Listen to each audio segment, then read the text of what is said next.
Assalamualaikum adik-adik SPM sekalian. Baru dapat result kan? Tahniah untuk semua yang dapat result. Ada dua keadaan yang akan berlaku sekarang ni bila you dapat result SPM. Number one, result you bagus.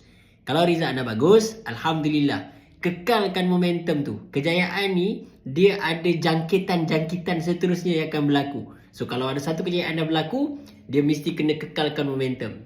Kemenangan kecil itu perlu diteruskan. Ingat tau, SPM tu, berjaya SPM hanya kemenangan kecil. So kena keep on menang kecil-kecil ni sampai kita dapat menang besar nanti suatu hari nanti. Alright? So you decide menang besar apa yang you nak. Tapi kalau result SPM anda tak bagus, kurang memuaskan atau tak puas hati atau teruk lah, kan?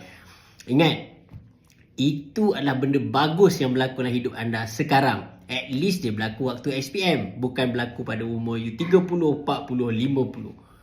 So, belajar daripada kegagalan, apa yang kita boleh belajar daripada situ, dan ingat, satu prinsip penting dalam kehidupan. Semua benda yang bagus dalam dunia ni, biasanya bermula dengan satu perkara yang tidak best.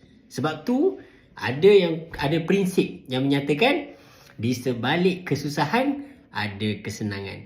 Di sebalik kejatuhan, ada kenaikan.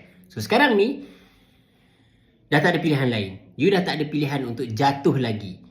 It's now or never untuk you terus naik ke atas, terus lompat tinggi. Jadikan result SPM itu sebagai satu kick kaki, sebagai satu punca, sebagai satu energi luar biasa untuk anda pecut terbang tinggi ke atas. Alright? Dua-dua gerungan ini, jumpa anda di puncak kejayaan. Gambate!